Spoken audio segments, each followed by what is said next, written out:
Hello and welcome back to the FEZ show. It is Friday the 15th of May 2020 and we will be previewing the fourth round of the Race at Home Challenge in Hong Kong. With me to talk about it is Edward Hunter and Jack Pickering. Morning, boys. Good morning. Morning, Jack. Oh, that was a great interview with Remco we just did that you can listen somewhere else on our channel. Yeah, so we've literally just come back from filming an interview with Remco Major, virtual reality, really upping the stakes, Jack, of, our production value, properly becoming a professional channel, I'd say. Oh yeah, definitely. No, that was extremely fun to film.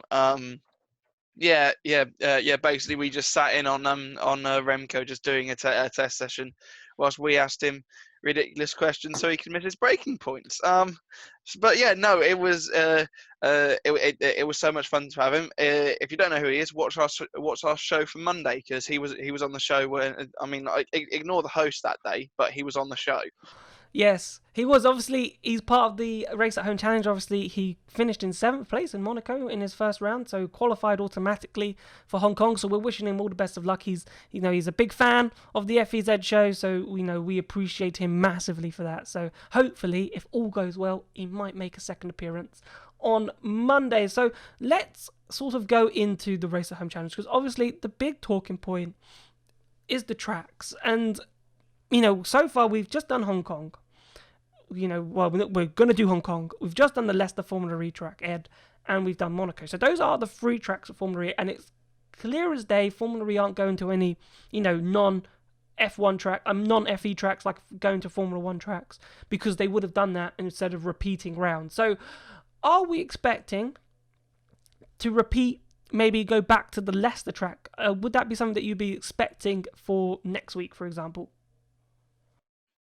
Probably, given that seems to be the only other option. Even Leicester, you could tell the format they were having to stretch out and sort of miss the sim races qualifying in order to fit in everything, because the lap there is slightly longer, even though it's quite a high speed circuit, but because it's got lots of straights and stuff, it's quite it was like over a minute to do a lap, whereas a lot of the others, it's the fastest laps are like just under a minute. At Monaco, it's like 52 seconds. At Hong Kong, it's about a minute, 59 seconds for some of the top guys. So yeah, it does sort of make sense.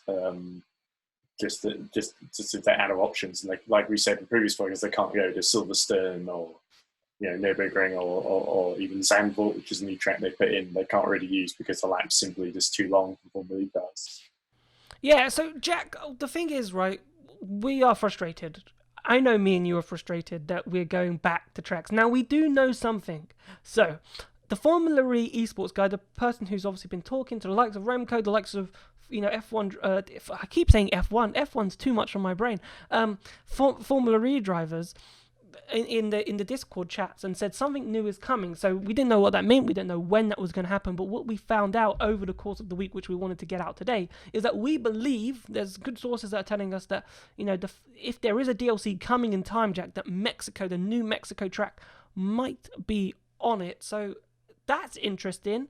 But it's all about when Formula E are going to release it. Is it going to be ready for this time next week, or are we going to have to revisit another track and wait until the last couple of races to have a new track to actually finish the season on? Well, if we wait until the final 2 races before they'd be like, "Oh, here's our DLC," I mean, just what would be the point? What would be the point of it? They drum this up very quickly, and I think the fact that we've gone back to Monaco and Hong Kong, and there's this chance that we're going back to Leicester next weekend. I think it just shows that they weren't really prepared at all for this, and so yeah, I mean it's disappointing, because I want to see I'd love to see the New Mexico track. I'd love to see maybe like Rome on there as well, or Paris, or just something just to spice it up a bit instead of going back to the same circuit over and over again. So the interesting thing that's come out recently, Ed, is the R Factor 2, so the person who makes the mods for all the Formula E tracks, has put out the new Mexico mod, which was interesting because when I found out Mexico was going to be was going to be used for the Race at Home Challenge, 2 days later, Mexico new track is released as a mod track, and I thought that's interesting. Now, these mod tracks normally don't use correct advertising on the advertising boards around the circuit. Whereas this one, it did. It had like DHL, proper font, the proper DHL stuff. And I thought, could this be Formula E actually venturing out into the modded community of Formula E to finish off the season so we're not repeating races?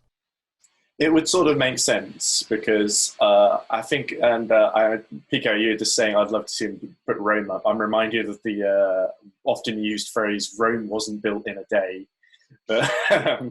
But yeah, I think it would make sense given the extraordinary circumstances with the COVID-19 lockdown going on at the moment that Studio 397, who are of course the official developers of R Factor 2, might not be able to get as many, they might not be able to produce as many tracks within the sort of time frame they would normally be able to. So it would make sense getting modders in to do that maybe, if it's sort of a time sensitive kind of thing.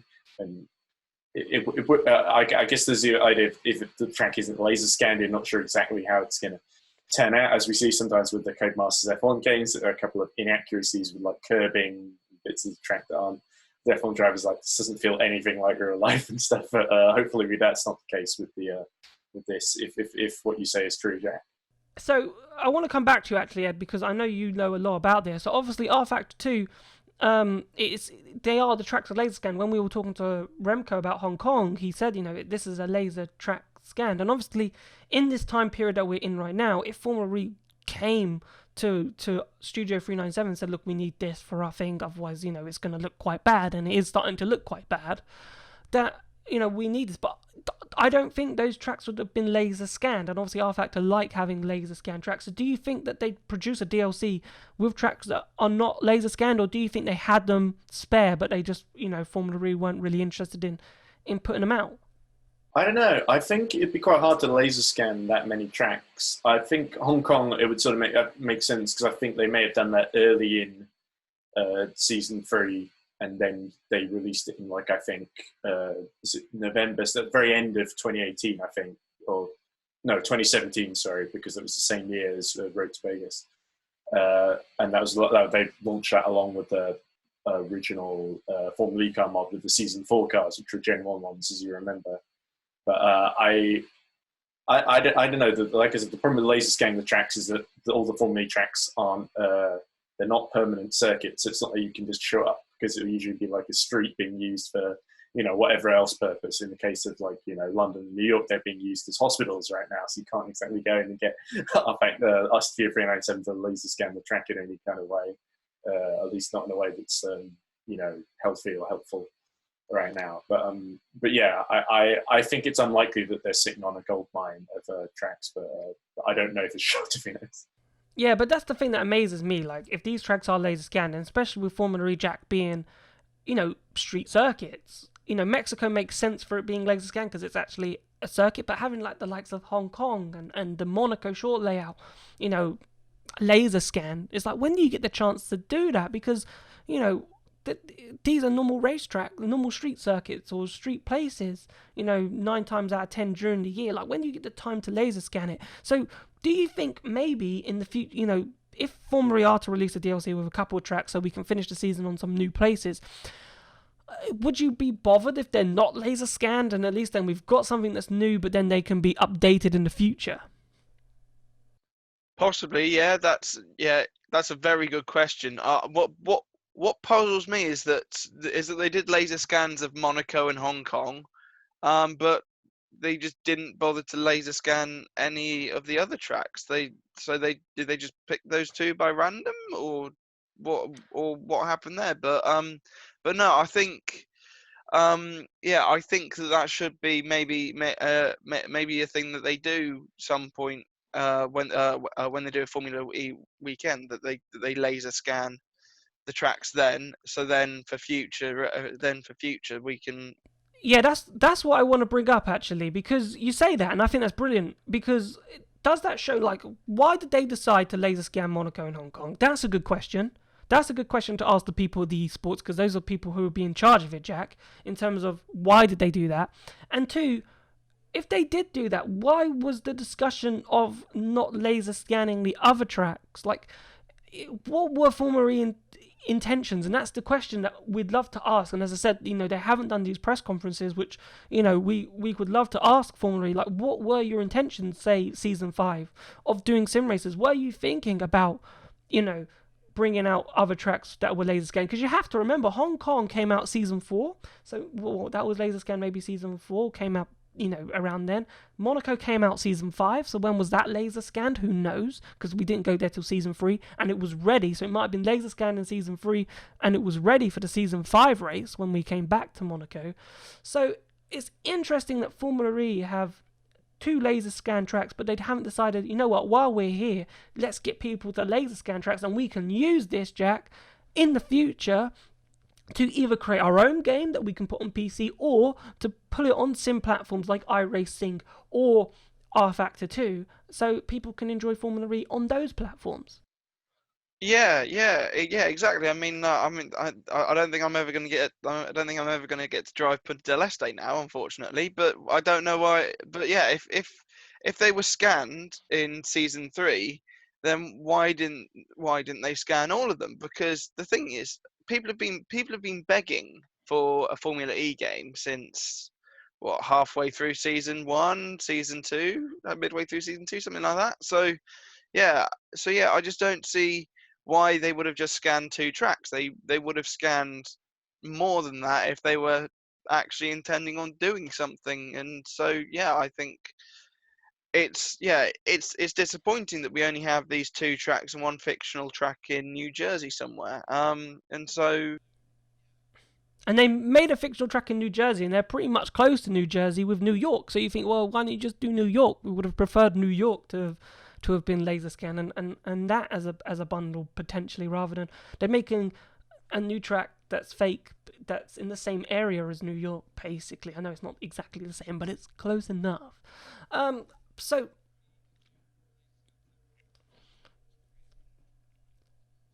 exactly. So but I think it goes back, Ed, to what we've been saying now for a couple of weeks, is they just put sim racing to one side. And we were lucky. Someone reached out to us who used to be part of the Formula E sim racing community, the actual Formula E, and said that they just didn't give the funding for sim racing. They just, they stopped it. And you might say that could have been because of the Vegas E-race, for example. Yeah, and of course, because that was all about the £1 million prize pot, and there was all the big controversy about Ollie Packler winning it when there was the bug with the fan boost, and then they ended up being given to Monaco, and it was all a bit of a, public relations, I want to say scandal, but it definitely didn't look great. And Scandal. And yeah, as John O'Connor would say. Jeff. Yes. But I think it was just, because there was all that money, and that was the big part of Cloudsport's pitch. Oh, we'll have this big sim race, all the money at the end. But maybe they was thinking, well, we blew all this money and ended up being a bit embarrassing for us, so why put any money and effort into it? And now, when sim racing is now the only way they can do it because of the current lockdown going on at the moment, it's become a problem. And they could have done more to address that had they persevered, perhaps, despite what happened in Vegas. Yeah, for me, it just shows that obviously they did forget about sim racing, and they've been bitten by what's happened in the world, sadly, and everyone else is able to just jump to their sim racing platform, and Formula E just went, we can't do that unless we either repeat rounds or we get something ready towards the end, if they potentially are doing that. Like I know we're hoping that something comes. It'd be great if something comes, and we're getting closer and closer to having a Formula E game, in a sense, on rFactor 2, which makes sense because you've got the season 4, season 5, season 6 cars on there. You've got 2 official tracks, and you've got all the modded tracks. So technically, you said you haven't driven Punta del Este, Jack. You can drive Punta del Este. It's on the game as a mod that the person who's modded the tracks have made. I love the face that he's doing right now. I wish we could just. That's brilliant. That's brilliant. I want to drive Punta del Este.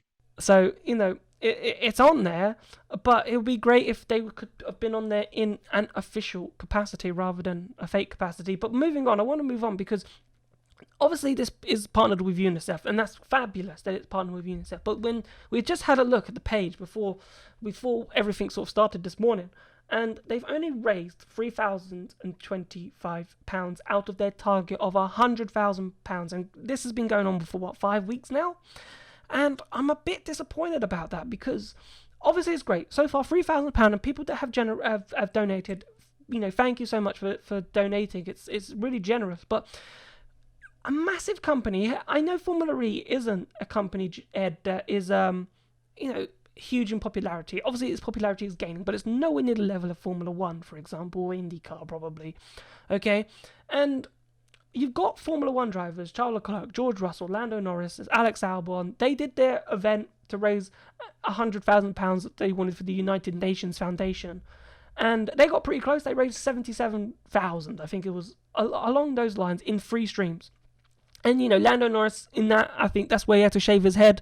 He raised over 10,000 in one of his streams, so he had to shave. That's why he shaved his head. And you think Formula E is such a big company, and they haven't really advertised. They haven't really, do you think they should have made a bit more of a blasé? Like, you see on these streamers, they put their goal up and they put how much has been donated.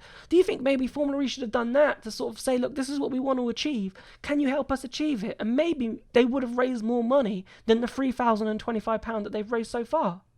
Yeah, I mean, like you say, 3,000. It's not like we shouldn't scoff at that. I mean, I put £2 of my own money towards that, because if I hadn't, it would only be £3,023. But yeah, I think they could have done more than just have Nikki Shields occasionally nag the viewer, oh, by the way, we've got this charity thing that you can donate to. Anyway, back to the racing. It feels like they could have had a few more graphics and a bit more call to action. I mean, that's something that you've been nagging me about our cat show as well, just to nag people to subscribe and put a subscribe graphic on. Incidentally, if you haven't subscribed yet, you should. But anyway, nice plug. There's a graphic. There's a graphic that's just come on screen, so you can do it. That's what he made. Yes, exactly. All sorts of bells and whistles. But yeah, I think it's another thing of they're almost sort of reluctantly promoting it. In fact, when they were showing the only sort of big video highlights I've seen from Formula E posted on their Twitter account was after Leicester, when a lot of people crashed at the first chicane, and they put a few clips of who did the best crash and stuff like that. That was the only real time personally I actually saw them make any kind of fuss when the sim racing wasn't on. It just seems like, we got it coming up this weekend. Oh, it's just happened. Oh, congrats to this guy who won. And it was feels as well. So I feel like they do a decent job. They do an okay job with promoting the Formula E drivers race. I feel like the sim racers race, especially when we get to the closing stages, they could do a bit more when it's up to, when we get to the final 24 who are going to fight to, win that real drive in the real Formula E car at some point. I think they could do a bit more on that front, get us to know who some of these guys are. Thankfully, we have done a bit that with Remco, and it'd be nice to see some of the others too. Yeah, the thing is, for me, right, you see the demise in popularity of the event. Let's go back to Hong Kong, round 1, 109 sim racers competed to qualify. When I logged in, and I did a lap at Hong Kong, but I didn't actually set a lap until, 6 o'clock in the evening last night. Before I joined the session, only 46 people had put their name down to qualify. That's a big drop in 4 rounds. And that's just because it's not being marketed enough. It's not being Formula E. As I said, we've been really bashing, I suppose, Jack, at Formula E's marketing lately. But when you're doing these events and when you want people to raise money for a certain charity that you want them to do, and you're not, sort of doing anything midweek for that to happen, people forget about it, and then they come back, they go, oh yeah, maybe I should donate, I'll think about it. But then they don't see it. Oh yeah, I forgot to donate. Yeah, I need to do that. Put it on my to-do list. I missed it because people's lives are so busy. If you put them like a call to action, as Ed said, in their face, this is what we want to achieve. This is how you can do it. And even the commentators reminding you to do that during the stream or during the race or something, it would help. And people go, oh, right, I'll do it. There we go. I've done it. And you raise more money. Whereas if you're just silent, you're never going to achieve anything. And I think that's Formula E's real problem at the moment. Yeah, definitely. Just promotion in general has just been nothing, as you guys alluded to. It's just it is just right. Okay, this is happening, and then okay, this is who won, and then that's it. And you don't really see much.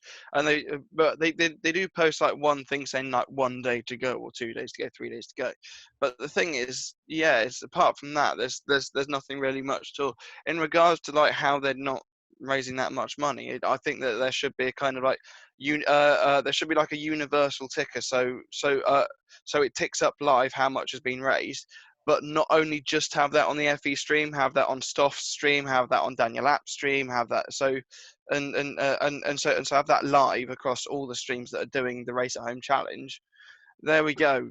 And if 4 Formula 1 drivers can do that, because that's exactly what 4 Formula 1 drivers did for their United Nations. Lando Norris had his, Charles Leclerc had the total amount. It was all linked to each other's stream. So 4 Formula 1 drivers, I'm not saying that they're not the like most intelligent people, but what I mean is if they can do it for their own sort of production for their streams, why can't Formula E do something like that, Jack?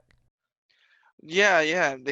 Well, you've basically just taken the words out of my mouth. I mean, Well, it's basically that's basically what they need to do. I'm sure that there's someone at Formula E who can create a graphic that can that can tick up in real time, and then that can be on every stream. yeah, it's for me. I feel like it's just a massive thing that Formula are missing, and 3,000 and it's £25. As I said, it's a good amount. It's a good amount that they have made. Okay, it's solid. You can't knock that. But at the same time, a big company like Formula E who have aspirations of raising 100,000, we've got 4 races to go. At the halfway stage, they're not even 10% of the way there, not even 5% of the way there. So in that regard, it's quite disappointing. So yes, go if you're listening to this and you haven't, decided to donate to the UNICEF and you feel like you want to. There's no obligation to, but if you would like to, go to the page. I don't even know what the page is. That's how badly Formula E have, marketed this. But if you go on Formula E's, the official Formula E website, there will be a link for you to go onto the page. It's in the description on all their streams. Yeah. Yes. So go back and have a look. But as I said, it's not really well, funded. It's not like it's a Just Giving page either. It's some random, I don't know, Tiffy, I think it was. I don't know. But anyway, let's move on to the sort of the track. Obviously, for me, in terms of what's going to happen, I was looking and thinking before the show, another crash fest. But Jack, I'm like, I don't think it will be, especially after watching Remco negotiate that chicane. I know we saw some crashes and some drivers did retire in Hong Kong, but maybe it won't be as bad of a crash fest as I once think. Well, yeah, the only crash that I can remember from the first round of the season was the one that happened in the Sim Drivers race, where the Mercedes flipped over, and that's the only crash that I really remember. I know that something happened off camera with a couple drivers, but there was nothing that crashy in comparison to the races that we've had at Monaco and that we've had at Electric Docks. I mean, so yeah, I don't see anything. I don't really see anything that different happening. I think it will be a relatively calm race for the Race Home Challenge standards. Yeah, and obviously that had the Van Dorn crash as well at the chicane, in where he sort of crashed out during the drivers' race. But for Van Dorn, is this his chance now? Because I think Van Dorn is probably the quickest driver. I think Pascal Wehrlein's probably giving him a run for his money. But we're saying Gunther, and obviously Gunther is quick, but over these last couple of races, like, Gunther hasn't been on pole. Like, he's just been super consistent during the race. He's got the consistency nailed, Ed. So is this Van Dorn's chance? Is it his chance to finally win a race in this Race at Home challenge?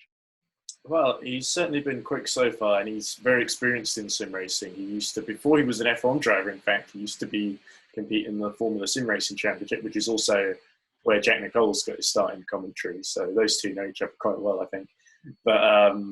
But yeah, I think Van Dorn has a reputation. He had a reputation for this in real life too, of just being a bit unlucky, that he would start off well in races and then there would be some kind of reliability problem or some kind of bad luck, and he would drop down the order. And we saw that, especially in Hong Kong in the first race, where he just ping-ponged off that chicane and got sort of stuck came to a dead stop against the wall and had to wait for like 5 cars to pass him before he could restart again. But yeah, I think it would be really nice to see him break his down. He's definitely quick in Hong Kong. He got pole there last year in real life in the HWA in the rain. He got pole there last time here in sim racing. So you've got to think he's one of the favourites at least to do well, if not to win outright. But of course, Pascal Wehrlein, having won in Monaco, has got a lot of momentum behind him too. Yeah, I feel for Van Dorn because, you know, he was quick also in the virtual GP, Jack.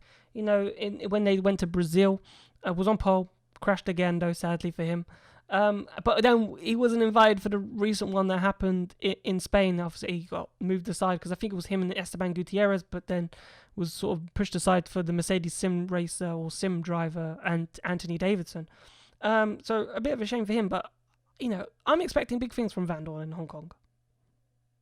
Yeah, definitely. Ed's hit the nail on the head there with the whole Hong Kong comparison. He got pole last time out when we went there for the Race at Home Challenge. He got pole in season 5. So yeah, they are very good points to make. And yeah, I'm pretty sure he got pole in that Brazil race for the virtual F1. He did, yeah. And then made it 20 meters before crashing out.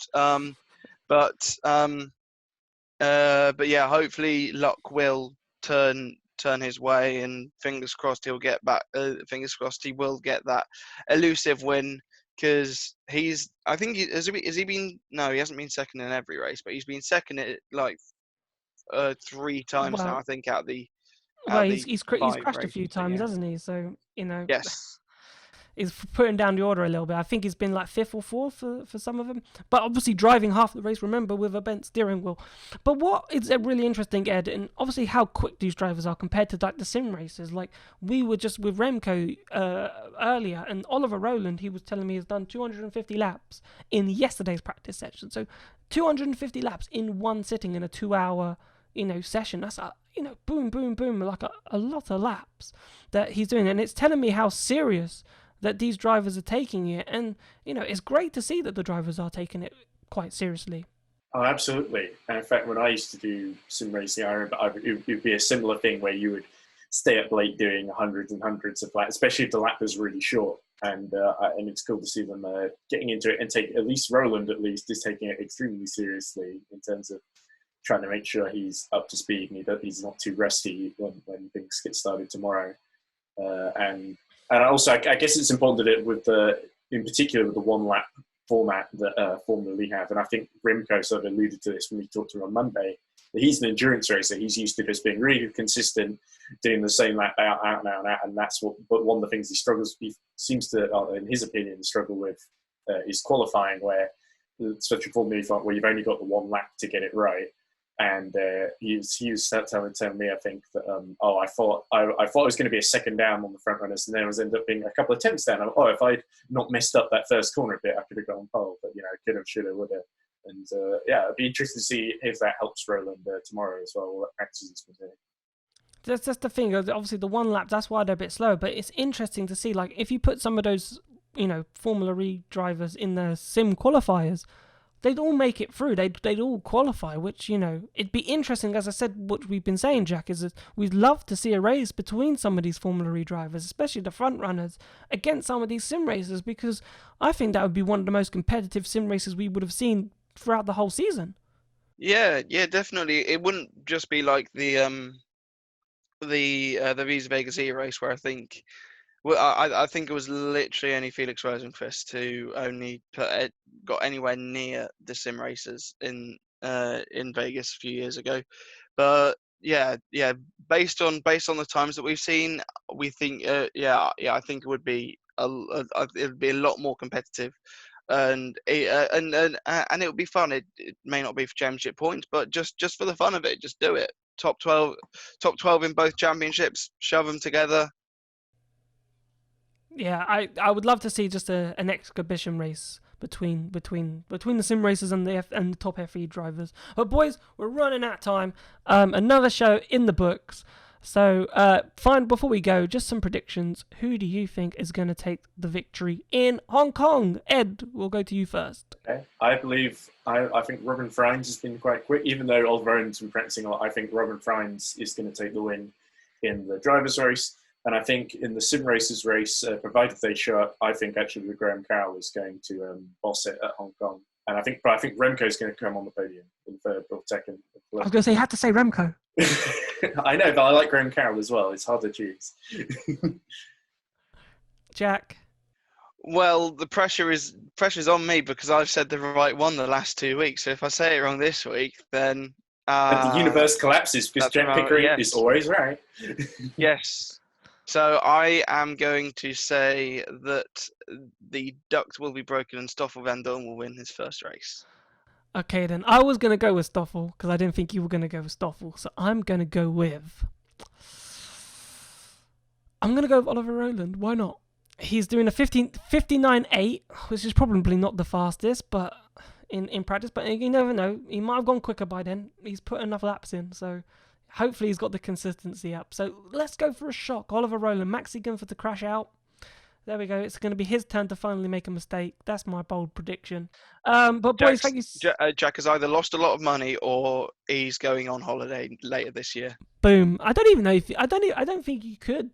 I know there's a lot of people who want to gamble on sporting events, but I don't really know if you can. I think you can on the virtual F1 race, but I'm not sure about I'm not sure about race home. I know you can gamble on the races challenge as well. You can put money down. I don't know why we're advocating. When the fun stops, people. Yes. People. So gambling's illegal except in public places. Yeah. When the fun stops, stop. And on that note, boys, it's time to end. Thank you so much for watching. If you have been enjoying the shows lately and our content, please remember to hit that like and subscribe button. You've been watching the FEZ show. We will see you next week. Goodbye.